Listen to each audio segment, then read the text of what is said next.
जय हिंद। आज हम 2 एंड 3 मार्च 2025 की न्यूज़ को सिम्प्लीफाई करेंगे और जैसे कि हम रोज पीआई क्यू डिस्कस करते हैं वो ऑप्शन नहीं करेंगे। उसके लिए मैं अलग से एक प्लेलिस्ट बना दूंगा ताकि आपको इन फ्यूचर भी उसे देखना हो तो इजीनेस रहे, क्योंकि अब तक हमने जो भी किया है वो आपको इवन पता भी नहीं होगा कि कौन सी डेट में गया है, राइट।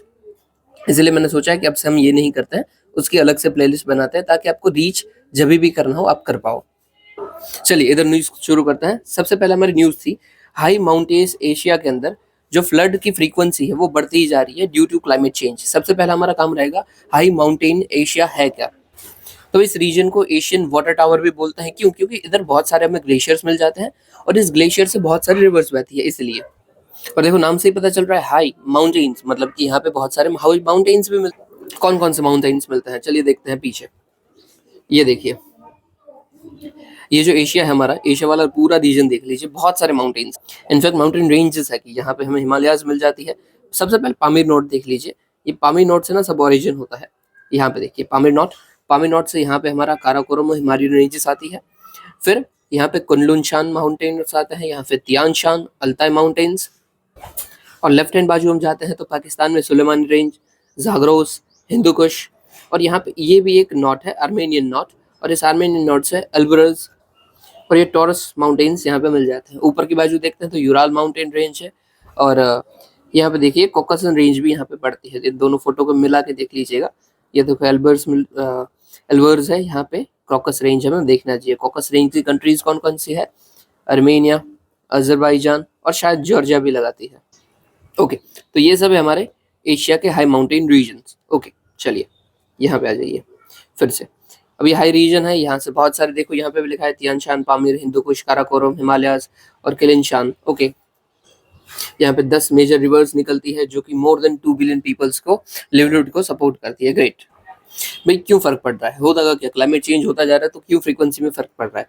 देखो बहुत सारी वजह से फ्लड्स आते होते हैं, हमारी फ्रीक्वेंसी बढ़ती जाती है। सबसे पहला तो भी माउंटेनियस रीजन है तो रेन बहुत सारा आता है। कई बार फ्लैश फ्लड देखने को मिलते हैं, रिवर रन ऑफ देखने को मिलता है, इसलिए फ्लड्स बढ़ जाते हैं।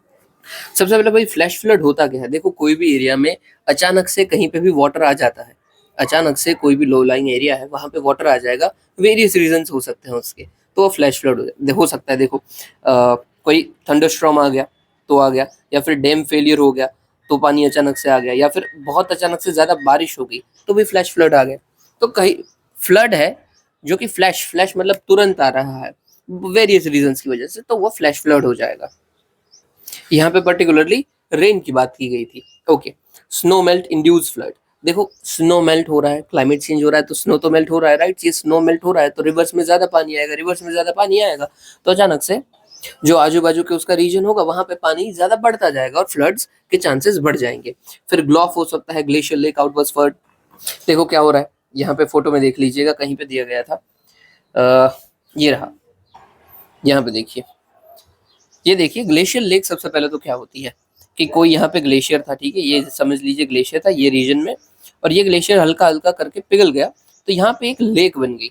रुकिए एक सेकेंड, तो ये रीजन था हमारा, ये समझ लीजिए ये ग्लेशियर था, ठीक है, ये ग्लेशियर था। अब पेन बदल देता हूँ, ये ग्लेशियर था, ये पिघल गया, अभी ये पिघल के क्या हो गया, पानी पड़ा हुआ है, तो ये इसको हम बोलेंगे ग्लेशियर लेक। कि भाई जिस एरिया में पहले ग्लेशियर हुआ करता था वो भी पिघल चुका है, वो पिघल के सिर्फ पानी पानी रहा है, तो ये ग्लेशियर लेक है। यहाँ पे भी जो आपको दिख रही है ना, ये एरिया में ग्लेशियर लेक है। अब इस ग्लेशियर लेक जो होते हैं ना उसके आजू बाजू मोरेन्स होते हैं, मतलब सेडिमेंट्स होते हैं बहुत सारे, जो इसको कवर करके रखते हैं, उसकी बॉर्डर बना के रखते हैं। अभी समझ लीजिए यही जो ग्लेशियर लेक है उसमें पानी बढ़ जाता है तो ये जो उसकी बॉर्डर होगी ना, ये बॉर्डर को ब्रीच कर देगा, बॉर्डर से बाहर निकल जाएगा, आउटबर्स्ट हो जाएगा। और आउटबर्स्ट जैसे ही होगा तो उसका जितना भी पानी होगा वो तुरंत बहने लगेगा। इसी को बोलेंगे ग्लेशियर लेक आउटबर्स्ट फ्लड। कि ग्लेशियर लेक जो थी वो आउटबर्स्ट हो गई, ग्लेशियर लेक आउटबर्स्ट हो गई, उसकी फ्लड, दैट्स इट। ऐसा कोई एग्जांपल है तो भाई चमोली फ्लड जो उत्तराखंड में आए थे वो ग्लोफ था उसमें, ठीक है। और हाँ, अभी ये आउटबर्स्ट होगा कैसे समझ लीजिए, हाइड्रोस्टैटिक प्रेशर लगता है, या फिर जो टेक्टोनिक मूवमेंट्स होता है उसकी वजह से हो जाए, अर्थक्वेक आ गया, कुछ भी हो सकता है, पानी ज्यादा हो गया, इन सब कारणों की वजह से हो सकता है, ठीक है। फिर एक ओके, ग्लोव्स तो आप समझ गए। फिर होता है अपना landslide dam lake outburst flood. यहाँ पे देखिए ये भी दे रखा है, ये कोई रिवर थी, ठीक है, ये यहाँ पे रिवर नॉर्मली बह रही थी, इस ये जो माउंटेनियस एरिया है यहाँ पे अचानक से लैंडस्लाइड होती है और ये लैंडस्लाइड की वजह से ये पूरा का पूरा रिवर जो होता है ना वो बीच में से दब जाता है, मतलब जो उसका रास्ता है उसको ये कवर कर लेता है। अभी थोड़े टाइम तक तो कवर करके रखा, फिर अचानक से क्या होता है कि ये जो उसका कवर होता है ना वो कवर टूट जाता है। तो उसका मतलब क्या है कि ये जो कवर आ गया था उसकी वजह से पानी एक जगह पर रुक गया था, तो उसको हमने बोल दिया लेक। अब ये लेक अचानक से टूट गई तो लेक आउटबर्स्ट। ओके, तो ये हो गया लेक आउटबर्स्ट फ्लड। ओके, और उसका कोई एग्जांपल है तो हैंगडुआन माउंटेन्स जो है वो उसका एग्जांपल है। ये कहाँ पे पड़ता है भाई? तो ये चाइना के अंदर पड़ता है। मैप में एक बार देख लेना, राइट हैंड साइड बाजू पड़ता है। रिकमेंडेशन क्या है भाई, कैसे हम इसको कम कर सकते हैं? तो सबसे पहले तो जिधर भी फ्लड आ रही है वैसे सब एरिया को देखिए और उसको रियल टाइम मॉनिटरिंग कीजिए। सैटेलाइट्स के थ्रू मॉनिटरिंग कर सकते हैं हम। फिर स्ट्रेंथन कीजिए अपना डेटा शेयरिंग एग्रीमेंट। भाई एक दूसरे जो कंट्रीज है उनके साथ आप डेटा शेयरिंग कीजिए कि भाई एक दूसरे चाइना को जैसे पता चल रहा है कि भाई यहाँ पे फ्लड आ सकते हैं तो इंडिया को बता दे, इंडिया को पता चल रहा है तो पाकिस्तान को बता दे, वैसे सब बातचीत कीजिए। और प्रमोट कीजिए community based flood mitigation efforts. Okay, काफी है इतना। चलिए नेक्स्ट देखते हैं। प्राइम मिनिस्टर जी ने बोला है कि भाई हमें 10% एडिबल ऑयल का कंजप्शन कम करना चाहिए ताकि हम ओबेसिटी को फाइट कर पाए। ओबेसिटी क्या होता है? तो मोटापा होता है। सबसे पहले तो किसको मोटापा बोलेंगे? कैसे हम डिफाइन करेंगे कि भाई ये कोई इंसान मोटा है या नहीं है? और देखो, मोटा होना मतलब ये नहीं होता है कि सिर्फ किसी का वजन ज्यादा है, पेट ज्यादा है, नहीं। उसका बॉडी मास इंडेक्स हमें देखना होता है। बॉडी मास इंडेक्स क्या होता है ये देखिए, यहाँ पे आ जाइए। सबसे पहले आपकी जितनी भी हाइट है मीटर में, उसको स्क्वायर कीजिए। मतलब इसकी समझ लीजिए, रियल टाइम एग्जांपल देता हूँ मैं। मेरी हाइट है अप्रोक्सीमेटली 5'6", 5'7", ठीक है। हम 5.7 को गिन के करते हैं। ये जो फीट को मैं अगर मीटर में कन्वर्ट करता हूँ तो ये आता है अप्रोक्सीमेटली 1.7 जितना, ठीक है।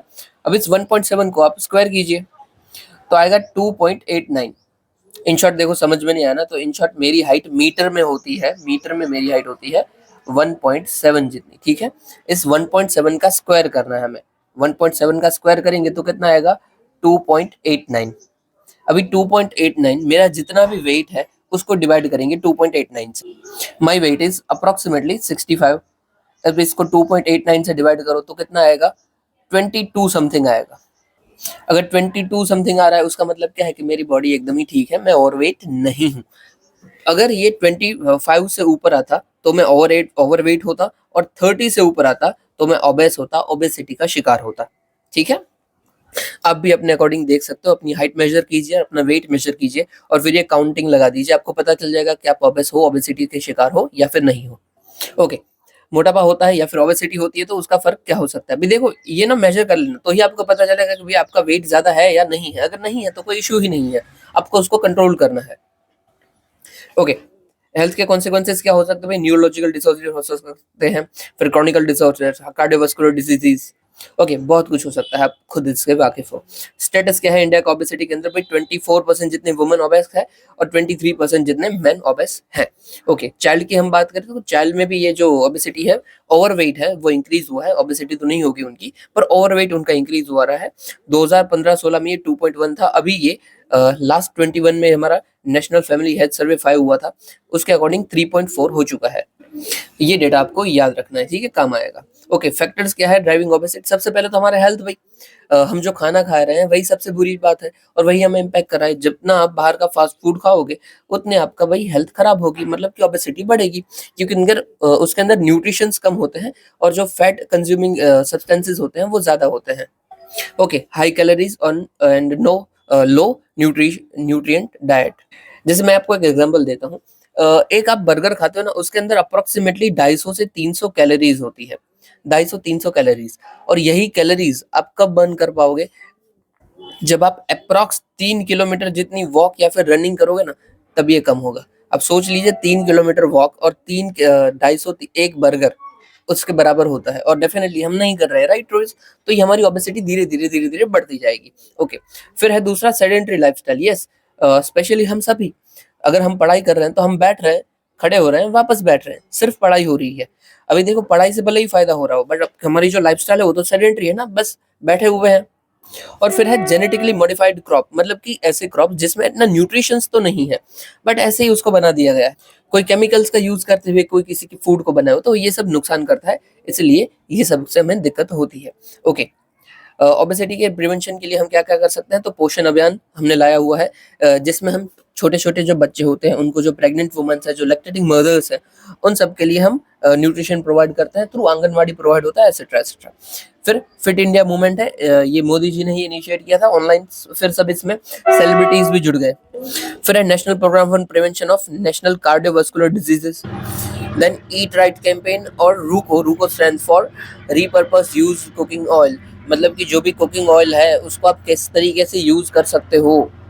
अभी देखो क्या होता है, कई बार ऐसा होता है कि हमने कोई कुकिंग ऑयल है ना, उसमें एक बार कोई चीज़ फ्राई कर ली, सिर्फ एक ही बार फ्राई हुई है, बट अगर हम फिर से इसको फ्राई करते हैं ना, तो उसके अंदर जो बैड कोलेस्ट्रॉल होता है वो बढ़ जाता है। तीसरी बार फ्राई करोगे तो और बढ़ जाएगा, और बढ़ता ही जाएगा, बढ़ता ही जाएगा। तो जो ऐसा यूज्ड ऑयल है जो कि एक बार यूज हो चुका है, उसका कैसे यूज हो सकता है, उसके लिए हमने ये इनिशिएटिव लाया है कि क्या क्या हम ये यूज्ड ऑयल का यूज कर सकते हैं, क्योंकि ऑयल महंगा है, हम एक बार ही फ्राई करके वो फेंक नहीं सकते हैं, तो क्या करें भाई। जो बाहर फास्ट फूड होता है ना, वो पूरे दिन यूज करते हैं, वो अप्रोक्सीमेटली 40-50 बार फ्राई कर देते हैं, हम तो 2 बार की ही बात कर रहे हैं, तो ये बहुत ही बुरा होता है। ओके, चलिए आगे बढ़ते हैं। फिर है सुप्रीम कोर्ट का, सुप्रीम कोर्ट ने भाई हाई कोर्ट को बोला है कि आपकी जुडिशियल ओवर रीच हो रही है। किस मामले के अंदर बोला है, तो मान सिंह वर्मा केस रिसेंटली आया हुआ था इलाहाबाद के अंदर, और हाई कोर्ट ने बोला कि आपने ये जो पर्सन है उसको गलत तरीके से अरेस्ट किया हुआ था, और इसकी वजह से आप उसको कंपनसेशन प्रोवाइड करवाइए। ओके, ये हाई कोर्ट ने बोला था। सुप्रीम कोर्ट ने तुरंत इस मैटर को देखा और बोल दिया कि नो, आप ये नहीं कर सकते हो, क्योंकि ये जुडिशियल ओवर रीच है। कोई भी मामले में, इवन व्हेन कोई पर्सन को इलीगली डिटेन किया गया हो, तो उसको आप कंपनसेशन नहीं प्रोवाइड करवा सकते हो, because it is not authorized under CrPC. मतलब ये कोर्ट की अथॉरिटी नहीं है कि कोई इलीगल डिटेंशन में आप कंपनसेशन प्रोवाइड करवाओ, तो ये आपकी जुडिशियल ओवर रीच हो जाएगी। देखो नाम में ही क्या है, ओवर कि एक्स्ट्रा, रीच मतलब उसकी जो भी कैपेसिटी है कहीं पे पहुंचने की, तो ये आपकी ओवर रीच है। अभी देखो there is thin line between judicial activism और जुडिशियल ओवर रीच। अभी हमारे राइट प्रोटेक्ट करती है तो जुडिशियल एक्टिविज्म है, जैसे कि पब्लिक इंटरेस्ट लिटिगेशन। ओके, आपको पता है ये पब्लिक इंटरेस्ट लिटिगेशन। एक काम कीजिए, मुझे बताइए, वो is father of public PLI, public interest litigation के फादर कौन है?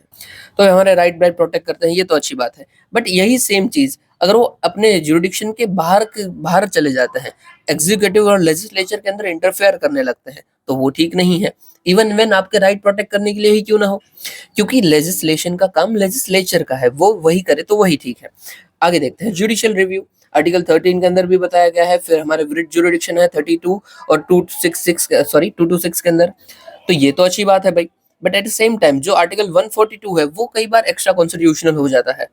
आर्टिकल 142 बात किसी करता है, कंप्लीट जस्टिस की बात करता है, मतलब कि अगर कोर्ट को लगता है कि किसी भी मैटर में उनको जस्टिस देना भाई मैंडेटरी है, तो वो कर सकता है, मतलब कुछ भी मैटर में कुछ भी कर सकता है कोर्ट आर्टिकल 142 का यूज करते हुए। इसका मतलब ये है कंप्लीट जस्टिस, कि उसे कहीं भी लग रहा है कि जस्टिस का इतना सा भी वायलेशन हो रहा है, तो उसको जो मर्जी पड़े कर ले। जैसे कि उन्होंने ऐसा कह दिया था कि भाई जितनी भी स्कूल्स हैं उसके आजू बाजू इतने एरिया में लीकर नहीं कोई भी बेच पाएगा।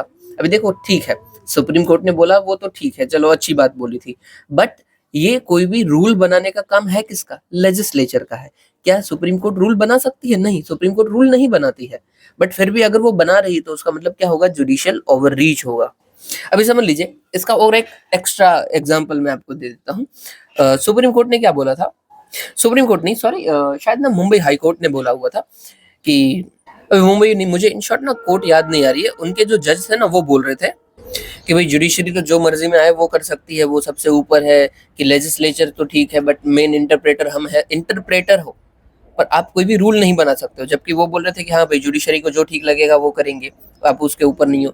वो इवन कोई ना आईएएस शायद थे, आईएएस थे, उनको भी धमका रहे थे कि आपका भाई ये यूनिफॉर्म है, आप मेरे सामने ये पहन के क्यों आए हो, पर ये वो नहीं कर सकते हैं कायदे से, वो उनका एरिया ही नहीं है। वो एग्जीक्यूटिव और लेजिस्लेचर डिसाइड करेंगे कि किसको क्या पहनना, किसको क्या नहीं पहनना, वो कोर्ट का एरिया नहीं है। तो ये सब क्या है, ये जुडिशियल ओवर रीच है। ओके, और फिर एट लास्ट अभी देखो एक्टिविज्म में हम देखें तो विशाखा गाइडलाइंस दी कि हाँ भाई वुमेन एट वर्क प्लेस कोई काम कर रही है तो उनके ये रूल्स एंड रेगुलेशन होने चाहिए ताकि वुमेन का प्रोटेक्शन हो। देखो ये भी उन्होंने हल्की सी ओवर रीच है, बट ये गुड ओवर रीच है कि आप वो रूल बना रहे हो जिसके लिए समाज का भला हो रहा है। और ये क्या है, ये गाइडलाइंस दी है कि ऐसा करना चाहिए, कोई बना नहीं दिया है कि ये करो, वो गाइडलाइंस दी है कि ऐसे भी करना है हमें। फिर लेजिस्लेचर उसके ऊपर काम करेगा। रिसेंटली ऐसा हुआ था ना कि भाई एलजीबीटीक्यू के जो मैरिज होते हैं, उस मैरिज को लीगलाइज करना था। तो कोर्ट ने क्या बोल दिया कि भाई ये हमारा काम नहीं है, ये काम कर सकता है लेजिस्लेचर, हमारा काम है सिर्फ इंटरप्रेट करना। तो ये लेजिस्लेचर को करने दीजिए। वो होता है नॉर्मल, कि आप कोई रूल्स रेगुलेशंस नहीं बना रहे हो, अपने इन शॉर्ट परव्यू के बाहर नहीं आ रहे हो वो। साथ ही साथ मेनका गांधी में भी बोला था कि फिर procedure due process of law हमें फॉलो करना है, ठीक है। पहले था प्रोसीजर एस्टैब्लिश बाय लॉ, फिर हमने ड्यू प्रोसेस ऑफ लॉ उसको कर दिया, ठीक है। फिर देखो यहाँ पे ओवर रीच में हल्का सा बोला है, हालांकि अच्छी बात है कि भाई नेशनल एंथम केस था हमारा जो श्याम नारायण चौकसी वर्सेस यूनियन ऑफ इंडिया, और फिर लीकर बेंच जो मैंने आपको बोल दिया कि स्कूल के आजू बाजू किया था, वह स्कूल नहीं sorry, national and state highway के आजू बाजू किया था वो वाला। स्कूल का भी किया हुआ है, वो दूसरा किस्सा है, वो आर्टिकल 142 का यूज करते हुए किया था। इन शॉर्ट जुडिशियल एक्टिविज्म क्या है कि जुडिशरी अपना जो रोल है उसको आउटस्टैंडिंगली परफॉर्म करे, जबकि जुडिशियल ओवररीच क्या है कि जो उसका रोल है उसके ऊपर जाके वो कुछ बात करता है। तो इसलिए मनमोहन सिंह भी बोले थे कि भाई डिवाइड करना जुडिशियल एक्टिविज्म को और जुडिशियल ओवररीच को एक बहुत ही थिन लाइन होती है, तो थोड़ा सा हार्ड है, ठीक है। क्योंकि कब जुडिशियल एक्टिविज्म ओवररीच हो जाता है वो हमें खुद पता नहीं होता है। अभी देखो इसीलिए ना जो जज होते हैं ना उसके कंडक्ट को भी ठीक करने, मतलब जजेस के अंदर करप्शन ना है, जो कि होता है बट फिर भी अगर ना है, उसके लिए हमने एक चीज लाई हुई है, रीस्टेटमेंट ऑफ वैल्यूज इन जजेस, रीस्टेटमेंट ऑफ, अरे यार, वैल्यूज इन जुडिशरी। ये आप एक बार पढ़ लेना, मैंने अरे मैंने बताया हुआ है शायद, नीचे डाला है मैंने, यस ये रहा, नहीं ये रहा, देखिए मैंने डाल दिया है, restatement of values in judicial life 1997, code of conduct in judiciary, दोनों इसको बोल सकते हैं। ओके, क्या क्या इसके अंदर करते हैं, तो भाई जो हमारा डिसीजंस है वो सिर्फ फैक्ट और डिस्क्रिशन के बेस पे होने चाहिए। फिर बार मेंबर्स होते हैं उसके साथ कोई एसोसिएशन में नहीं रहना है। फिर जो हमारी ऑफिस है उसकी डिग्निटी को बचाने रखने के लिए हमें अलूफ बन के रहना है, मतलब कि कहीं पे दिखाई दुखाई नहीं करनी है, मतलब ठीक है, जो भी एटीट्यूड आप आईएएस आईपीएस बन के सब लोग करते हैं वैसा नहीं करना है। आपको पता भी नहीं किसी को लगना चाहिए कि कोई जज बन के बैठा है। फिर कोई भी ऐसा केस है जिसमें आपके फैमिली मेंबर इन्वॉल्व है तो बता देना चाहिए कि भाई इसमें मेरी फैमिली इन्वॉल्व है तो ये मैं केस नहीं ले सकता हूँ।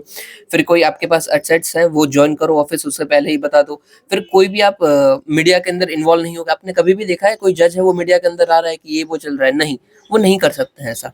कोई ऑफिस ऑफ प्रॉफिट नहीं आपको लेके रखना है, और कोई फाइनेंशियल गिफ्ट भी आप नहीं ले सकते हो। इससे जो जस्टिस है वो इम्पार्शियल रहेगा और उसकी क्रेडिबिलिटी बढ़ेगी। ये याद रखना, ये आपको काम आता है कई बार, ठीक है। चलिए आगे देखते हैं। फिर है India's poverty measurement framework needs urgent revision, reflect rising level standard, rising living standards. Okay, in short देखो जो हमारी पॉवर्टी लाइन है ना वो बहुत पुरानी है, शायद ना 2011 या फिर 13 में लास्ट आई हुई है। टेंडुलकर कमेटी को ही हम अभी तक रखे बैठे हैं। इन शॉर्ट देखो पॉवर्टी लाइन है क्या, तो ये वाला ना वैसे मैं टेलीग्राम में शेयर कर दूंगा, या फिर मैंने ऑलरेडी किया हुआ है कि पॉवर्टी का जो पूरा का पूरा इकोनॉमिक्स है, जितनी भी कमिटीज आई हुई है सब मैंने ऑलरेडी शेयर किया है, बट नहीं किया होगा तो मैं कर दूंगा। एक पेज में मैंने बना हुआ पड़ा है। टेंडुलकर कमेटी ने इन शॉर्ट बोला क्या है कि भाई जो भी हमारा नॉर्मल होता है ना कि रहना खाना पीना सोना, इनके लिए जो जो भी पैसा लगता है उन सबको एक लाइन बनाई थी कि हाँ भाई अगर कोई पर्सन इतना कमा रहा है तो वो गरीब नहीं है, और इससे कम कमा रहा है तो वो गरीब है, ठीक है। वो मैं आपको शेयर कर दूंगा, वरना ऐसे ही खामखा टॉपिक बड़ा हो जाएगा हमारा। ये देख लीजिए यहाँ पे मैंने डाल दिया है, अभी आप यहाँ पे देख सकते हो टेंडुलकर कमेटी आप तो दिख रही होगी, ठीक है। जिसने क्या क्या बोला है कि भाई यूनिफॉर्म हमें बास्केट बनानी है कि पॉवर्टी लाइन अर्बन और रूरल दोनों के लिए एक रहेगी। साथ ही साथ प्राइवेट एक्सपेंडिचर को इसमें इंक्लूड किया गया था, ये न्यू था इसलिए आपको ध्यान देना है। Private expenditure on health and education को हमने इंक्लूड किया था। Normative as well as behaviour जो कंपोनेंट्स है दोनों को हम देखते हैं। फिर जो प्राइस चेंजेस होते हैं उसकी जो प्रोसेस होती है उसको हमने फिक्स कर दिया था, हालांकि प्रोसेस जरूर होगी बट वो जो प्रोसेस है वो सेम रहेगी। और हमें जो फ्रीक्वेंसी होती है प्राइस की उसमें हाई और लो फ्रीक्वेंसी दोनों ले लिया और उसको सेपरेट रख दिया था। ओके, और कितना रखा था, तो भाई 5000 हमारा कैपिटल सॉरी 5000 हमारा कंजप्शन एक्सपेंडिचर हो सकता है पर मंथ पर हाउस होल्ड, ठीक है। तो इसका मतलब क्या था कि भाई 5000 कमा रहे हो आप तो आपके लिए खाना काफी होगा। और हाँ भाई, बिहेवियर की बात करें तो बिहेवियर में कौन कौन सा आते थे, लोग अपने जो बिहेवियर है कि कोई शराब पी रहा है, कोई भी तंबाकू कंज्यूम कर रहा है, तो वो सब चीजें होगी वो बिहेवियर में आती है। और नॉर्मेटिव मतलब जो खर्च होना ही होने वाला है कि फूड का खर्चा हम करेंगे ही करेंगे, नॉन फूड आइटम्स जो कपड़े वपड़े होंगे उनका खर्चा होगा ही होगा, वो नॉर्मेटिव आता है फिक्स्ड। और ये भले ही 2005 लिखा हुआ, बट हम रिवाइज करके शायद ना 2011 वाला डेटा यूज करते हैं। एक बार आप चेक कर लेना, मुझे याद नहीं है डेट। ओके, चलिए आगे बढ़ते हैं। अभी पॉवर्टी की हम बात करें तो देखो, 4 टाइप से हम पॉवर्टी को डिफाइन कर सकते हैं। एब्सोल्यूट पॉवर्टी होती है, वर्ल्ड बैंक ने बताया हुआ है कि लो इनकम कोई कंट्री है तो वहां पे कोई दिन का $2.15 कमा रहा है, उससे कम कमा रहा है तो वो गरीब है। और लो मिडिल इनकम कंट्रीज है, वो $3.5 दिन का कमा रहा है तो वो गरीब है, उससे कम कमा रहा है तो गरीब है। ठीक है। रिलेटिव पॉवर्टी क्या होती है? तो वही सारे जो भी इंडिविजुअल है उनकी हम जो स्टैंडर्ड ऑफ लिविंग होती है उसको कंपेयर करते हैं, तो रिलेटिव हो गया कि भाई सामने वाले से आप कितना गरीब या अमीर हो। फिर है मल्टी डायमेंशनल पॉवर्टी, तो भाई health, education, standard of living, इन सब मेजर्स को हम देखते हैं, तो मल्टी डायमेंशनल पॉवर्टी हो गया। अब मुझे ये बताइए, यहाँ पे तो यूएनडीपी लिखा हुआ है, यूएनडीपी के साथ साथ एक और जो ऑर्गेनाइजेशन होती है वो इसके साथ जुड़ी हुई होती है, और वो रिपोर्ट निकालती है मल्टी डायमेंशनल पॉवर्टी इंडेक्स। ये कौन सी बॉडी होती है? और फिर होता है सब्जेक्टिव भी, लोगों को खुद पूछ लो कि आपको क्या लग रहा है कि आप गरीब हो या अमीर हो, उसको खुद पता, ज्यादा पता होगा। हो सकता है वो कार में घूम रहा हो 50 लाख की, पर उसके ऊपर जो डेट हो वो 2 करोड़ का पड़ा हुआ हो, तो वो अपने आप में गरीब है, राइट? ओके, बाकी ये सब बेकार दे रखा है, ठीक है, कुछ भी काम का नहीं है। आप बस डेटा याद रख सकते हैं हल्का सा, कि जो हमारा पॉवर्टी हेड काउंट रेशियो है, मतलब कि परसेंटेज ऑफ पुअर पॉपुलेशन, वो कितना हो गया है। तो भाई 2011-12 की शायद हम बात करें तो ये 12% के आसपास था, अभी के लिए ये 1% हो गया है, क्योंकि भाई काफी टाइम हो गया, राइट? ये 10 साल बीत चुके हैं, तो चेंज भले ही हुआ हो बट हमें रिविजन करने की जरूरत है, क्योंकि अभी खर्चे सबके बढ़ गए हैं, और यही रिपोर्ट में बताया गया था। ओके, सजेशन क्या दिए गए हैं कि एक सजेशन बस आप याद रख सकते हैं मेंस में लिखने के लिए, कि जो यूरोप है वो क्या कर रहे हैं कि जितनी भी उनकी मीडियन इनकम है ना, उनका ये 60% ले लेते हैं, और उनके नीचे जो भी कमा रहा है वो गरीब है। ये हम भी कर सकते हैं। ओके, बाकी सजेशन क्या है भाई? अपडेट कीजिए अपना जो कंजप्शन पैटर्न है उसको, पॉवर्टी थ्रेशोल्ड जो है उसको इंश्योर कीजिए कि वो ग्रोथ के साथ ऑटोमेटिकली एडजस्ट होता जाए, और मोर एक्यूरेट मेजर्स के लिए आप मॉडर्न टेक्निक्स जो होती है उसको यूज कीजिए। ये इग्नोर कर हटाइए, कुछ काम का नहीं है, ठीक है। ये डेटा आप बस याद रख सकते हैं इतना सा, और ये तेंदुलकर जो पीछे वाला पेज है वो आपको याद रख सकते हैं। ओके, चलिए आगे देखते हैं। फिर है, अहमदाबाद म्युनिसिपल कॉर्पोरेशन ने पहला बजट इशू किया है जिसमें क्लाइमेट चेंज के लिए एक स्पेशल अलग से चैप्टर दिया गया था, दैट्स इट। अभी देखो, क्या पहली बार क्लाइमेट चेंज के लिए कोई म्युनिसिपैलिटी कॉर्पोरेशन ने ये बात की इसलिए न्यूज में था? नहीं, इससे पहले ऑलरेडी बृहद मुंबई म्युनिसिपल कॉर्पोरेशन ने बात की हुई है क्लाइमेट बजट के ऊपर, बट अलग से चैप्टर देने वाला कि भाई अपने बजट में एक अलग से चैप्टर है, वैसा पहला बन गया है अहमदाबाद। ओके, क्लाइमेट बजटिंग होता क्या है? तो भाई क्लाइमेट चेंज के टैकल करने के लिए जो भी हम बजट प्रोवाइड करवा रहे हैं वो क्लाइमेट बजट हो जाएगा। इसके अंदर सारी पॉलिसीज, एक्शंस बताई गई होंगी जो कि क्लाइमेट चेंज को टैकल कर रही होगी, दैट्स इट। ओके, चलिए आगे बढ़ते हैं। नीचे दायरे का आ जाइए, ये सब देखो नॉर्मल नॉर्मल बातें हैं। क्लाइमेट इंपॉर्टेंस क्यों है भाई क्लाइमेट बजट की? तो हमें भी अगर एनडीसी अपना अचीव करना है तो हमें काम आएगा। नेशनल जो क्लाइमेट टारगेट है हमारे एनडीसी, उसको अचीव करने में काम आएगा। फिर ग्लोबल जो टारगेट हमने ले के रखे हैं सबने, पेरिस क्लाइमेट डील जो हमारी है, पेरिस एग्रीमेंट जो है कि भाई 1.5 से 2% सेल्सियस वाली बात जो है, उसमें हमें काम आएगा। और फिर क्लाइमेट फाइनेंस में जो गैप मिलता है हमें, कि भाई जो पैसा कम पड़ रहा है उसमें लिए भी हमें काम आएगा, ठीक है। चलिए, रोल ऑफ लोकल एडमिनिस्ट्रेशन क्या हो जाता है? ये सब तो नॉर्मल है। अभी देखो, क्लाइमेट चेंज जो है ना वो एक्चुअली लोकल इशू है, वैसे तो ग्लोबल इशू है, बट लोकली वो चेंज होता है ना। कहीं पे भी हो सकता है फ्लड ज्यादा आ रहे हैं, तो कहीं पे ड्रॉट ज्यादा आ रहे हैं, दोनों क्लाइमेट चेंज की वजह से हो सकता है। इसलिए लोकलाइज मेजर लाना बहुत जरूरी होता है। जैसे कि जो हमने ऊपर ही देखा, जो बीएमसी है, मुंबई कॉर्पोरेशन है, उन्होंने ये बजट लाया हुआ था, और इसमें ये क्या बात करते हैं, तो ये मुंबई में बहुत फ्लड आता है, तो इसलिए उन्होंने बजट में कायदे से फ्लड के लिए 30% जितना लोकेशन करके रखा था, तो बहुत अच्छी बात है भाई। फिर जो भी कोई भी समस्या आ जाती है तो फर्स्ट रिस्पॉन्डर कौन होता है? वो लोकल बॉडी होती है, तो इसके लिए भी बहुत बहुत अच्छी बात है। जैसे कि कोई समझ लीजिए उत्तराखंड में लैंडस्लाइड आ गई है, तो सबसे पहले कौन काम में आना है? लोकल गवर्नमेंट काम आने वाली है। तो इसके लिए उसके पास अगर क्लाइमेट का बजट है तो लैंडस्लाइड का अगर बजट है तो बहुत अच्छा रहेगा। और फिर हम लोकल एंड ट्रेडिशनल नॉलेज भी यूज कर सकते हैं, जैसे कि राजस्थान में होने वाला कुंडी river water rain water harvesting system. अभी देखो, कुंडी का मतलब ही होता है टंकी, तो अब टंकी में पानी स्टोर कर रहे हो, सेम मतलब है। ओके, मैकेनिज्म क्या है लोकल गवर्नमेंट क्लाइमेट फाइनेंस को मीट करने के लिए? तो वडोदरा ग्रीन म्युनिसिपैलिटी बॉन्ड, फिर United Nation capital development fund, as well as local climate adaptive living facility. इसको आप इग्नोर कर सकते हैं, कुछ खास नहीं आएगा। और पॉल्यूशन कंजेशन चार्जेस, जैसे कि लंदन कंजेशन चार्जेस और लो इमिशन जोन्स यूरोप में बनाए हुए हैं, वो भी हम यहाँ पे फॉलो कर सकते हैं। ठीक है, इग्नोर कर दीजिए, ये कुछ खास काम का नहीं है। Vadodara green development board, green municipality bond शायद आपको काम आ जाए। ओके चलिए, फिर देखो यूनियन ने अप्रूव किया है funding for project lion to enhance conservation efforts of lion. ठीक है, अभी देखो लायन हमारा पीवाईक्यू का पार्ट रह चुका है, तो थोड़ा सा अच्छे से हमें करना है। ठीक है, ओके, सबसे पहले तो ये जो भी किया है वो किसके अंदर किया है प्रोजेक्ट में, तो national referral centre for wild life. ये क्या करेगा, तो ये वाइल्ड लाइफ डिजीजेस जो होते हैं उनको ट्रैक करेगा, साथ ही साथ स्पेशली वो डिजीजेस जो कि ट्रांसमिसेबल होते हैं ह्यूमंस को, मतलब ह्यूमंस में भी हो सकते हैं, उसको करेगा। फॉर एन एग्जांपल 2020 में जो हमारा गिर नेशनल पार्क है वहां पे हमें लायंस के अंदर एक डिजीज देखने को मिला था, बेबसियोसिस। तो अगर हमारी कोई बॉडी है जो इसको मेजर कर रही है तो डेफिनेटली फायदा होगा, राइट। अभी इसकी बॉडी कौन है, नोडल एजेंसी कौन है, ये जो referral centre for wild life है इसको मेजर करने के लिए, तो सेंट्रल जू अथॉरिटी है। ओके, कंजर्वेशन एफर्ट्स क्या है लायन के लिए, तो प्रोजेक्ट लायन हमने लॉन्च किया हुआ था 2020 में। फिर कंजर्वेशन स्टेटस देख लेते हैं, तो IUCN वल्नरेबल है, शेड्यूल 1 में आता है, अपेंडिक्स 1 में आता है। ओके, साथ ही साथ ये एप्सा इंटरनेशनल बिग कैट अलायंस का भी पार्ट है। बिग कैट्स हमने ऑलरेडी डिस्कस किया हुआ है 2-3 बार। मुझे बताइए बिग कैट्स के अंदर टोटल कितनी कैट्स आती है, मतलब कितनों को हमने बताया हुआ है, और रिसेंटली इसके साथ जुड़ी हुई कंट्रीज कौन कौन सी बनी है। ये न्यूज में था और मैंने कवर किया है, शायद 2-4 दिन पहले ही मैंने कवर किया है, तो एक बार बता देना, बताओ मत पर रिकॉल जरूर कर लेना इसकी कंट्री कौन कौन है जो रिसेंटली इसको ज्वाइन की हुई है, क्योंकि वो जो कंट्री है जिन्होंने ज्वाइन किया है वो भी पीवाईक्यू का पार्ट रही है, और जो इनके साथ जो स्पीशीज है वो भी पीवाईक्यू का पार्ट रही है, तो दोनों हो जाता है तो ज्यादा इंपॉर्टेंट है।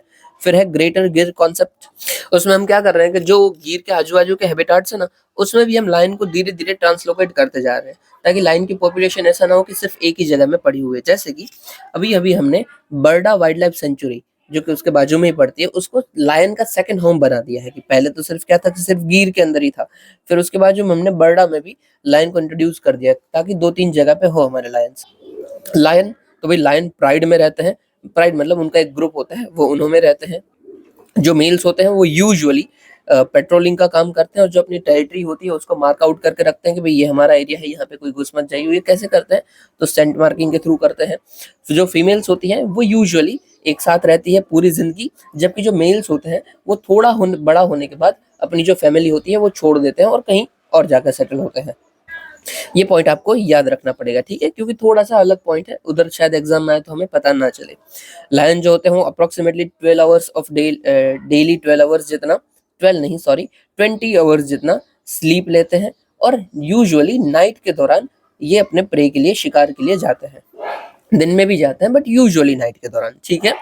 लायंस की कोई स्पेसिफिक ब्रीडिंग सीजन नहीं होती है, कभी भी ब्रीड कर सकते हैं, और जो उनका गेस्टेशन पीरियड होता है वो 100 से 120 डेज तक का होता है। गेस्टेशन पीरियड मतलब प्रेगनेंसी पीरियड। ओके, लायंस की 2 स्पीशीज है, एक है एशियाटिक लायन और एक है अफ्रीकन लायन। देखो दोनों का ना जो आपको अपीरियंस है वही फर्क पड़ेगा। देखो जो अफ्रीकन लायन होता है ये बड़े बड़े फर होते हैं, इसका वो ट्राइंगल जैसे फर बहुत बड़े बड़े होते हैं, जबकि हमारे आप एशियाटिक लायन देखोगे तो उनके इतने बड़े फर नहीं होते हैं जितने अफ्रीकन के होते हैं। तो यही जो मेन बोला है ना, मेन मतलब उसके फर, वो जो बाल होते हैं ना मुंह के यहाँ पे, वही बाल की टाइप देखो तो ये शॉर्टर होते हैं, स्पार्स होते हैं और डार्कर होते हैं, जबकि ये फुलर, लॉन्गर और एंटायर हेड को कवर करके रखते हैं। फिर जो उनकी स्किन्स होती है लायंस की, तो जो एशियाटिक है उनकी लॉन्ग स्किन फोल्ड होते हैं, जो स्किन्स होते हैं मतलब फोल्ड से जो जो फोल्ड्स हो रहे हैं, ज्वेलरियां जैसे आप बोल सकते हो, वो ज्यादा होते हैं एशियाटिक में, जबकि अफ्रीकन में कोई भी स्किन फोल्ड नहीं होते हैं। आप दोनों को एक बार साइड बाय साइड देखना, आपको इजीली पता चल जाएगा। फिर प्राइड की साइज मतलब उससे ग्रुप की साइज एशियाटिक में छोटी होती है, 2 से 5 उसके अंदर फीमेल्स होती है, और जो अफ्रीकन है उनकी बड़ी होती है, उसके अंदर 6 जितनी फीमेल्स हो सकती है। एट लास्ट जो एशियाटिक है उनकी जो साइज होती है वो स्मॉलर होती है, और उनका जो वेट होता है वो 350 से 450 जितना हो सकता है, जबकि अफ्रीकन है उनकी साइज बड़ी होती है, उनका वेट 350 से 500 जितना हो सकता है। ओके, आपको मेन क्या याद रखना है, यही याद रखना है, ठीक है। चलिए आगे देखते हैं, अभी शॉर्ट न्यूज कवर करते हैं। फिर यहाँ पे देख लीजिए शॉर्ट न्यूज में सबसे पहला है EPIC number. EPIC number stand for electoral photo identification card number, मतलब जो इलेक्शन कार्ड होगा ना आपका, उसमें आपका नंबर होगा, एक 10 डिजिट का नंबर होगा, वो आप देख लेना। ओके, तो it is 10 digit voter ID card number issued by election commission of India. सबसे पहला क्वेश्चन ये हो सकता है। फिर ओके, जितने भी इलेक्टोरल रजिस्टर्ड होंगे उन सबका ये होगा। ओके ओके, और ये न्यूज में क्यों था, तो रिसेंटली एक जैसा ही नंबर 2 पर्सन के पास पहुंच गया था, इसलिए न्यूज में था। हालांकि अलग अलग स्टेट में था इसलिए कोई इशू नहीं था, बट फिर भी था, इसलिए न्यूज़ में आ गया था और इलेक्शन कमीशन ने बोला था कि हाँ भाई, डुप्लीकेशन देखने को मिला है, बट उसका मतलब ये नहीं है कि वो कोई फेक वोटर है या फिर कोई डुप्लीकेट पर्सन ने ये बनाया हुआ है वोटर आईडी। ये क्यों हुआ है? तो हो सकता है कि एक कोई कार्ड बहुत पहले बना हुआ है और उसका एनरोलमेंट हमने एरोनेट में नहीं किया हुआ हो। एरोनेट क्या है? तो इलेक्टोरल रोल मैनेजमेंट प्लेटफॉर्म है। अगर यहाँ पे अगर डाल दिया हो वो डेटा तो पता रहेगा कि हाँ भाई ये डेटा, ये नंबर तो पहले से एग्जिस्ट करता है, नया जो नंबर बना वो दूसरा बना हुआ है। ओके, देखो पहले तो कुछ डिजिटल था नहीं ना, तो हो सकता है ना किसी एक स्टेट में कोई अलग से इशू नंबर हो चुका हो, यहाँ पे कोई अलग से नंबर इशू हो गया हो, गलती से हुआ बट हाँ हो चुका हो, तो ये एक नंबर होना वो डुप्लीकेशन नहीं है। ओके, अभी जो फिर तो हम डिजिटल ला दिए, एरोनेट, इलेक्टोरल रोल मैनेजमेंट, तो अभी तो हमें पता चल जाता है। क्यों? क्योंकि it is web based platform, यहाँ पे रजिस्ट्रेशन, माइग्रेशन, डिलीशन कुछ भी होता है वो यहाँ पे तुरंत इम्पैक्ट आ जाता है। और ये यूनिफाइड डेटाबेस है, मतलब गुजरात का भी यहाँ होगा, बंगाल का भी यहाँ होगा, तो आपको यूनिफाइड डेटा मिलेगा तो पता चलेगा कोई चीटिंग नहीं हो रही है। और जो रिपोर्टिंग सिस्टम है वो भी मॉनिटर करने के लिए इलेक्टोरल ऑफिशियल्स होते हैं। ठीक है, चलिए, in short epic number 10 digit का होता है, election commission of India issue करती है और एरोनेट में इसको इंक्लूड डेफिनेटली किया जाता है क्योंकि अब तो डिजिटल हो चुका है सब। फिर है फेरी हाइड्राइट। अभी देखो, हमने कल परसों ही देखा था कि मार्च का कलर रेड क्यों है, वही सेम चीज हम देख रहे हैं। शुरुआती फेज में हमें ऐसा लगता था कि मार्च के अंदर हीमाटाइट की प्रेजेंस है, इसलिए मार्च का कलर रेड है। हीमाटाइट क्या है? तो जो आयरन और होता है ना, उसकी ही एक टाइप है। बट बाद में हमें पता चला कि नहीं भाई, हीमाटाइट नहीं, उधर फेरी हाइड्राइट हमें देखने को मिलता है। और ये जो फेरी हाइड्राइट क्या है, इसके अंदर फेरिक ऑक्सीडेंस सबसे ज्यादा होता है, मतलब सबसे ज्यादा नहीं, बहुत ज्यादा होता है। देखो यहाँ पे लिखा हुआ है wide spread hydrous ferric oxy hydroxide mineral. और जिस भी चीज में फेरिक है, मतलब कि फेरस है, वो उसका ऑक्सीडेशन अगर होता है तो वो रेड ही दिखेगा। और वो रेड दिख रहा है, इसीलिए अपना जो मार्च है वो भी रेड दिख रहा है। That's it. देखो, फेरीहाइड्राइट जो होता है वो प्रीकर्सर होता है अदर मिनरल्स का, जैसे कि हीमाटाइट और गोथियाइट। आयरन और की ही बात चल रही है, ठीक है। ये सॉइल के अंदर सडन कोई भी वेदरिंग होती है या फिर उसके अंदर ज्यादा मात्रा में सिलिकेट, सॉल्युबल सिलिकेट और ऑर्गेनिक एनियंस होते हैं, मतलब ऑर्गेनिक सब्सटेंसेस हैं, और इसका जल्दी से वेदरिंग हो जाता है तो ये रेड हो जाएगा। That's it. इसकी प्रॉपर्टीज क्या होती है? तो भाई नैनो पार्टिकुलर में होता है ये, और पुअर क्रिस्टलिनिटी इसकी होती है। Okay, it is used in sequester for heavy elements contamination. Okay, in short बोला क्या गया है, ये हैवी कंटेमिनेंट में कोई भी चीज साफ सफाई करनी होती है ना, तो जो हैवी एलिमेंट्स हैं उसको साफ करना है तो ये काम आ सकता है। ओके, और फेरी हाइड्राइड क्या है? तो भाई आयरन और का ही, और के जैसा ही टाइप है। उसका अगर जल्दी से वेदरिंग हो जाता है तो उसका कलर रेड हो जाता है, जैसे कि आयरन का हो जाता है। आयरन रस्ट लगती है तो रेड ही दिखने लगता है। इसी के लिए मार्च में ये फेरी हाइड्राइड अवेलेबिलिटी है, इसलिए मार्च में रेड दिख रहा है। ओके, चलिए। और हाँ, ये जो फेरी हाइड्राइड होता है ना, वो बनता कैसे है? तो प्रेजेंस ऑफ कूल वाटर अगर कहीं पे है तो वो जल्दी से बन जाएगा। और अगर यहाँ पे फेरी हाइड्राइड देखने को मिला है हमें, उसका मतलब क्या है कि यहाँ पे एक टाइम के लिए वाटर रहा जरूर होगा। ओके, चलिए। फिर है उरुग्वे। यहाँ पे न्यू प्रेसिडेंट आ गए थे, इसलिए न्यूज में था। ओके, अभी देखो ऐसे जो कंट्रीज है ना, वो कई बार ऐसे ही पूछी जाती है कि भाई why it was in news, और सामने रीजंस लिखे होंगे, आपको पता है तो डायरेक्टली आप कर पाओगे। उरुग्वे कहाँ पे पड़ता है? तो भाई साउथ अमेरिका के अंदर पड़ता है, इस एरिया के अंदर कुछ यहाँ पे दिया ही गया है मैप, सॉरी। ओके, फिर इसका जो फ्लैट प्लेन है, ये जो प्लेन एरिया है इसको पंपास बोलते हैं, ठीक है, हमने पहले भी डिस्कस किया हुआ है। ये पंपा का रीजन जो होता है वो काफी फर्टाइल रीजन होता है। इसके आजू बाजू की भाई रिवर्स की बात करें तो पराना रिवर आती है और उरुग्वे रिवर आती है। और इसके बाजू में करंट कौन सा निकलता है? तो एक ब्राजीलियन करंट निकलता है और मालविनास ओशन करंट निकलता है। अब ये दोनों कहाँ पे पड़ते हैं, मालविनास और अपना ये ब्राजीलियन? तो देखो, मालविनास ना यहाँ से आता है और ये ठंडा करंट है, कोल्ड करंट है। और जो अपना ब्राजीलियन है वो ऊपर से आता है और वो एक वार्म करंट है। That's it. और जहाँ पे भी कोल्ड और वार्म करंट मिलते हैं उधर क्या बनता है? अच्छा, यहाँ पे फिशिंग ग्राउंड अच्छा बनता है। यहाँ पे जो आइलैंड है, ये आइलैंड का नाम क्या है? तो फाकलैंड आइलैंड है। ओके, ठीक है जी। जो फिर जो ये रिवर की बात चल रही है, पाराना रिवर या फिर प्राणा रिवर, ये कहाँ पे आती है? इसको मैप में देख लो, यहाँ पे किधर गया, ये देखो, जो प्राग रिवर है हमारी, ये सबसे बड़ी प्राग रिवर है। प्राग रिवर के साथ जुड़ती हुई है पराना रिवर है, ये भी यहाँ पे मिल जाती है, ठीक है। ये आपको यहाँ पे दिख रही है पराना, ये दोनों पराना रिवर ही है। तो इसका अगर आपको बेसिन पूछेंगे तो इसके अंदर आप कौन कौन सी कंट्रीज बोलोगे, एक उरुग्वे बोलोगे, एक प्राग बोलोगे, फिर एक ब्राजील बोलोगे और अर्जेंटीना भी बोलोगे। ठीक है, चलिए आगे बढ़ते हैं। फिर है Kurdistan workers party. In short सबसे पहले आप देख लो कुर्द रीजन कौन सा होता है। फोटो मैंने डाला हुआ है, एक सेकंड, ये देखिए, ये ईरान, इराक, सीरिया, तुर्की, आर्मेनिया और अजरबैजान का कुछ एरियाज हैं। तो वहां पे हमें ये कुर्द रीजन देखने को मिलता है, कुर्दिश रीजन या फिर कुर्द रीजन देखने को मिलता है। अब ये जो रीजन है ना, यहाँ पे जो पॉपुलेशन रहती है वो कुर्द पॉपुलेशन रहती है, और ये बोल रही है कि ये हमारा पूरा का पूरा एरिया है, हमें ये अलग से एक कंट्री बना के दे दीजिए, कुर्दिस्तान। ओके, तो कुर्द लोग यहाँ पे रह रहे हैं, कुर्द लोग, और ये अलग से एक कंट्री मांग रहे हैं, कुर्दिस्तान। ओके, और ये देखो बहुत सारी कंट्रीज है, तो कंट्री अलग से तो मिलने से रही, क्योंकि सारी कंट्री कहाँ पे देने वाली है, बट ये इसी के चलते लड़ते रहते हैं। ओके, इसलिए न्यूज में था। अभी अभी इन्होंने टर्की के साथ लड़ाई घोषित कर दी है कि भाई चलो हम आपके सामने लड़ रहे हैं, इसलिए ये न्यूज में आया हुआ था। कुर्द की बात कर लें तो ये एथनिक ग्रुप है, 40 मिलियन के आसपास इसकी पॉपुलेशन है। ईरान, इराक, सीरिया, तुर्की में ये रहते हैं। कुर्दिश स्टेट ये की डिमांड कर रहे हैं। ये डायरेक्टली सॉरी, ये कौन सी लैंग्वेज बोलते हैं, तो कुर्दिश लैंग्वेज बोलते हैं, और इसका कोई भी कनेक्शन डायरेक्टली टर्किश या फिर अरेबिक से नहीं है। ये लैंग्वेज की बात चल रही है, और ये कौन सी कम्युनिटी है, तो सुन्नी मुस्लिम कम्युनिटी है। ओके, चलिए आपको सिर्फ रीजन याद रखना है। फ्री है श्री लंका मालेश्वर सेंचुरी। कहाँ पे पड़ती है, आंध्र प्रदेश के अंदर पड़ती है। कौन सी रिवर बाजू में है, तो पेन्नार रिवर बाजू में है। It is only home to critically endangered Jerdon courser. क्या है ये जर्डॉन कुर्जर, ये तो ये नॉक्टर्नल बर्ड है। ओके, यहाँ पे कौन सा फ्लोरा फोना मिलता है, तो रेड सैंडलवुड्स यहाँ पे मिल जाते हैं। ओके, ये न्यूज में कूद था भाई ये एरिया। तो ये जो हमारा लंकमेश्वर सेंचुरी है, यहाँ पे हमें एंशियंट रॉक आर्ट मिला है और एक इंस्क्रिप्शन मिला है, इसलिए न्यूज में था। ओके, ये बस याद रखना, ठीक है, आप नाम याद रख लेना कि ये कहाँ पे पड़ता है, तो आंध्र प्रदेश के अंदर पड़ता है। कौन सी रिवर है, पेन्नार रिवर है, और स्पेशलिटी क्या है, तो जर्डॉन कुर्जर। ओके, फिर है initiative for Lake Tanganyika basin. Okay, सबसे पहले मैप देख लेते हैं कहाँ पे ये पड़ता है तंगेनिका।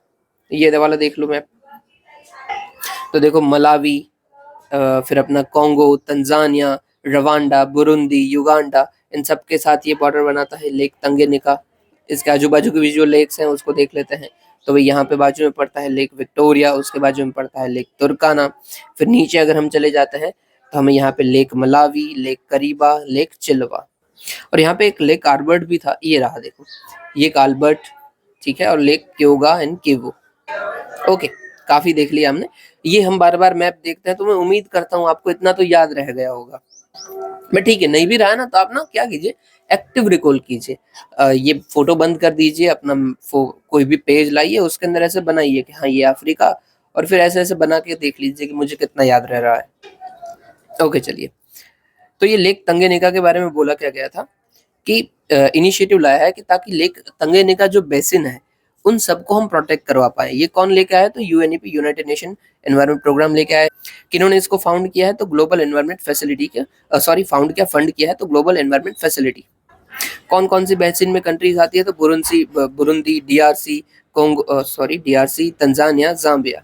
बाकी हमने उधर देख लिया है। Okay, internationally recognize global biodiversity, ये एक हॉटस्पॉट भी है। ओके, क्या होता है ये ग्लोबल बायोडाइवर्सिटी हॉटस्पॉट, पीछे देख लीजिए। तो देखो कोई भी ऐसा एरिया जहाँ पे बायोडाइवर्सिटी काफी रिच है और अप्रोक्सीमेटली 1500 जितनी स्पीशीज जो है वो वहां मिलती है, वहां की नेटिव है, जहाँ की वो और कहीं पे भी नहीं मिलेगी, आपको सिर्फ उसी रीजन में मिलेगी।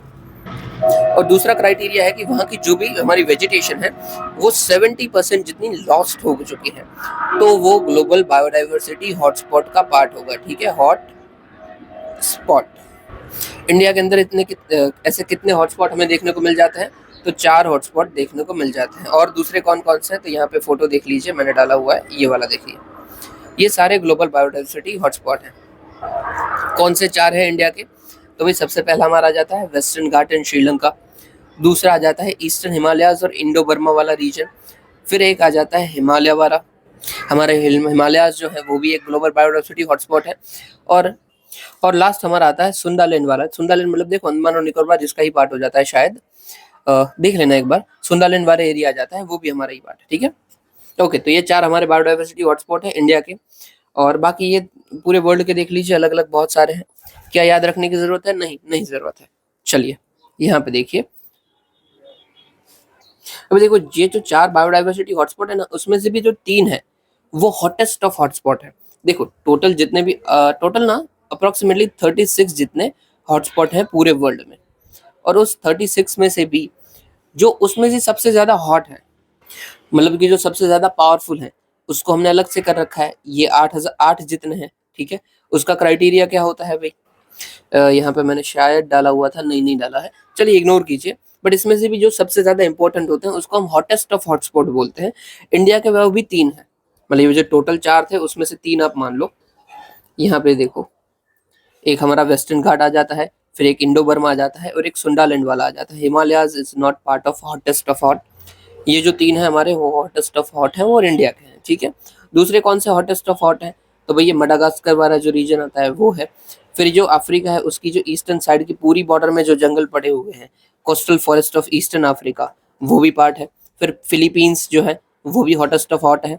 और यहाँ पे हम आ जाते हैं तो भाई ब्राजील का जो फॉरेस्ट आता है, ब्राजील के नीचे वाला जो एटलांटिक फॉरेस्ट आता है, यहाँ पे जो पूरा का पूरा फॉरेस्ट पड़ रहा है, वो हॉटेस्ट ऑफ हॉट। फिर करेबियन आइलैंड में जो भी एरियाज पड़ रहे हैं वो भी हॉटेस्ट ऑफ हॉट है। ओके, तो ये टोटल 8 है जो कि पूरे विश्व में हॉटेस्ट ऑफ हॉट हॉटस्पॉट का पार्ट है। ओके चलिए, तो आपको पता चल गया, ठीक है। अभी देखो एक और एक और होता है मेगा डाइवर्स कंट्री। तो जो जो भी कंट्रीज है जिसके पास हॉटस्पॉट है, और ये जो कंट्रीज है, यहाँ पे हमें एक और स्पेशलिटीज देखने को मिलती है। जैसे कि यहाँ पे एक मरीन इकोसिस्टम है, साथ ही साथ 5000 जितने हमें एंडेमिक प्लांट देखने को मिलता है। मतलब कि जो यहाँ पे 1500 थे ना, ये 5000 हो जाते हैं। तो ऐसी कंट्री को हम बोलेंगे मेगा डाइवर्स कंट्रीज। तो क्या इंडिया मेगा डाइवर्स कंट्री है? Yes, India is mega diverse country, ठीक है। तो याद रख लेना, India has 4 biodiversity hotspot, 3 hottest of hotspot, और 1 वो मेगा डाइवर्स कंट्री भी है। टोटल 17 है, उसमें से एक हम भी हैं। ओके, अभी देखो जो जो कंट्रीज है वो मेगा डाइवर्स नहीं हो सकते हैं, बट चाहते हैं कि हम बायोडाइवर्सिटी को प्रोटेक्ट करें, तो क्या कर सकते हैं? तो उनके लिए भी समिट हुई थी, एक है कैनकम समिट, कैनकन समिट। वहां पे हमने बोला कि जो जो ऐसी कंट्रीज है जो बायोडाइवर्सिटी को प्रोटेक्ट करने के लिए कुछ करना चाहती है, बट वो पार्ट नहीं है मेगा डाइवर्स कंट्री का, तो वो ज्वाइन कर सकती है। इसको हम बोलेंगे like minded mega diverse countries. Okay, तो ये क्या होता है? तो ऐसी कंट्रीज जो कि चाहती है बायोडाइवर्सिटी को प्रोटेक्ट करें। अभी देखो इसके पास मरीन इकोसिस्टम तो नहीं है, हो सकता है ना कि वो लैंडलॉक कंट्री हो, तो वो भी क्या बन सकती है? लैंडलॉक कंट्री, हाँ बन सकती है, क्योंकि ये तो हेल्प करने की बात है ना, पे बन जाओ भाई।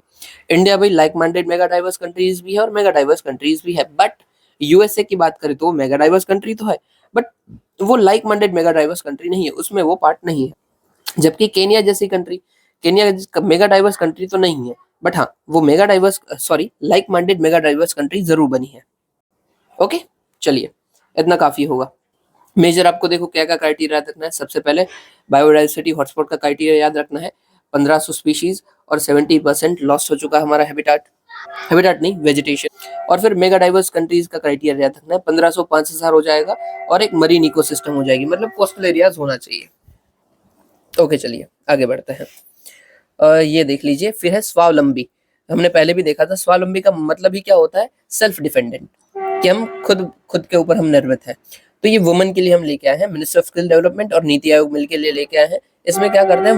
वुमन एंटरप्रेन्योरशिप प्रोग्राम है, और उस वुमन एंटरप्रेन्योरशिप को बढ़ाते हैं। हम वुमन को हायर एजुकेशन प्रोवाइड करवाएंगे, रिसोर्सेज, स्किल्स, मेंटरशिप सब प्रोवाइड करवाएंगे। और जितनों को भी हम ये प्रोवाइड करवा रहे हैं उसमें से एम रखेंगे कि एटलीस्ट 10% ऑफ जो भी ट्रेंड पार्टिसिपेंट है ना, वो आगे जाके अपनी एंटरप्राइज खोलेंगे, मतलब कि छोटा सा अपना बिजनेस खोलेंगे, ताकि एंटरप्रेन्योरशिप डेवलप हो। इसको इम्प्लीमेंट कौन करवाया? तो national institute of entrepreneurship and small business development इसकी इम्प्लीमेंटिंग बॉडी है। ओके, खत्म कीजिए। फिर है एक्सरसाइज डिजर्ट हंट। अब देखो हमने लास्ट ही देखा था कि exercise desert knight, exercise desert eagle, फिर एक्सरसाइज डेजर्ट साइक्लोन, ये सब किसके साथ हम कंडक्ट करते हैं? तो यूएई के साथ कंडक्ट करते हैं, ठीक है, यूएई। और इसमें से भी जो डेजर्ट नाइट है ना, नाइट घोड़ा, वो फ्रांस भी आ जाता है। फ्रांस, इसमें टोटल 3 कंट्री है, यूएई तो है ही है, बट फ्रांस भी हम ऐड कर लेते हैं। इसलिए मैंने क्यों बताया, क्योंकि यहाँ पे भी डेजर्ट वर्ड है, और ये जो डेजर्ट हंट है ना, वो सिर्फ और सिर्फ हमारी एक्सरसाइज है, ट्राइलेटरल सर्विस एक्सरसाइज है। इसमें हमारे पैरा कमांडोज, मार्कोस कमांडोज और जो गरुड़ फोर्सेस के कमांडोज है, उन सबको हम जोड़ते हैं और फिर एक्सरसाइज करवाते हैं। तो बस आपको यही याद रखना है, ये हमारी खुद की है, trial service special forces exercise है।